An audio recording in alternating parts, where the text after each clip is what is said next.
India didn't go to Washington to buy a fighter jet. It went to buy leverage. When Donald Trump publicly suggested that the United States could sell F-35s to India, the announcement sounded simple: advanced aircraft, strategic partnership, a shared response to China. But that framing misses the point. Because the F-35 is not just a weapon, it is a system of dependencies.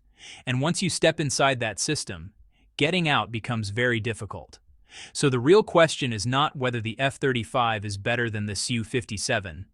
That debate is already over. The real question is this: what does India give up in exchange for access to American air power? Let's start with Trump's requirements. They were never written as a formal checklist, but the signals were clear. Greater use of American nuclear technology and materials, expanded purchases of U.S. weapons beyond aircraft, lower tariffs on American goods, and tighter alignment with U.S. foreign policy priorities. On paper, none of this looks shocking. This is how great powers do business. But aircraft sales are different, especially fifth-generation aircraft. Because when a country buys an F-35, it does not gain full control over the jet. It gains conditional access. Here's the uncomfortable truth about modern stealth fighters. They are not independent machines. They are networked assets, software updates, encrypted mission systems, spare parts pipelines, maintenance authorization, data fusion. All of this flows through US-controlled systems, which means the question, who owns the jet, is less important than who decides when it can fly at full capability. For India, a country that values strategic autonomy, that question matters more than raw performance numbers. Now let's look at why India even started considering this path. For decades, India relied heavily on Russian weapons. It wasn't ideological. It was practical. Russian systems were cheaper. They were rugged. They came with fewer political strings. But the Ukraine war exposed something brutal. Russia didn't just struggle on the battlefield. It struggled industrially. Production bottlenecks, electronics shortages, sanctions pressure, a shrinking supplier base. Even legacy platforms became hard to replace at wartime consumption rates. This shattered confidence, not just in Russia's cutting-edge projects like the Su-57, but in its entire military-industrial resilience. And India noticed. The Su-57 debate is often emotional, but the real issue is not stealth shaping or radar cross-section. It's capacity. Fifth-generation fighters only matter if you can produce them at scale, maintain them under pressure, and replace losses quickly. Russia currently struggles with all three. Even older platforms face slow production cycles. So the idea of relying on the Su-57 as a future backbone simply stopped making sense to Indian planners. That door closed quietly, but permanently. So why not just buy the F-35 and move on? Because the F-35 comes with a different kind of risk. Not battlefield risk, strategic risk. The F-35 is jointly produced, jointly prioritized, and jointly allocated. U.S. allies get first call.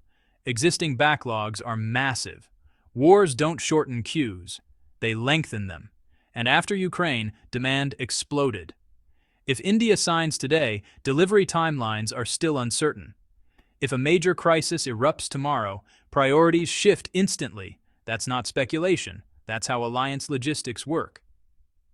There's also a harder reality: India must face sustainment. Stealth coatings are delicate. Precision components require climate-controlled infrastructure. Turnaround times depend on trained ecosystems, not just pilots. Operating an F-35 is not like operating a rugged Soviet-era platform. It's closer to operating a flying data center. And that raises an uncomfortable question. Can India's maintenance and support ecosystem sustain high-tempo F-35 operations in wartime conditions?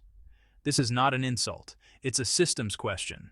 Even experienced F-35 operators struggle with readiness rates. Meanwhile, the strategic environment around India is not standing still.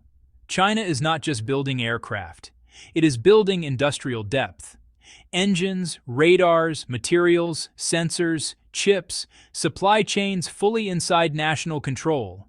That matters more than any single jet because, wars are no longer won by who has the best platform, but by who can keep replacing and upgrading platforms under stress. China's advantage here is structural, not theoretical. Now, if we zoom out to South Asia, Pakistan is not trying to match India aircraft for aircraft.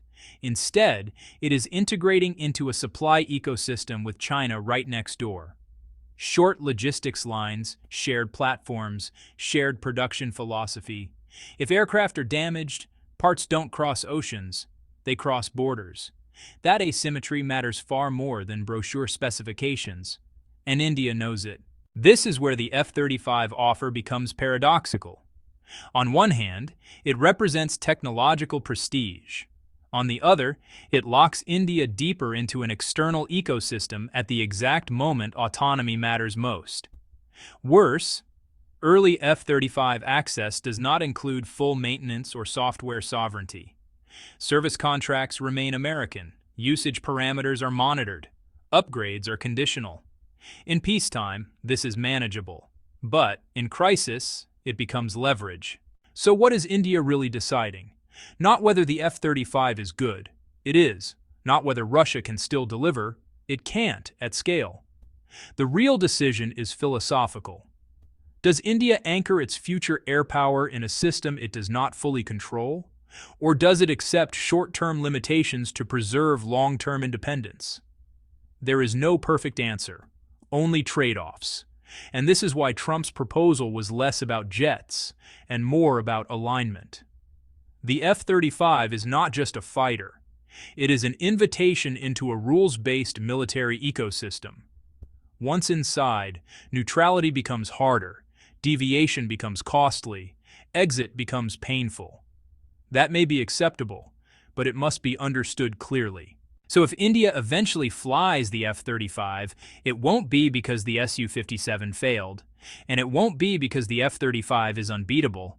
It will be because India decided that managed dependence was safer than strategic isolation.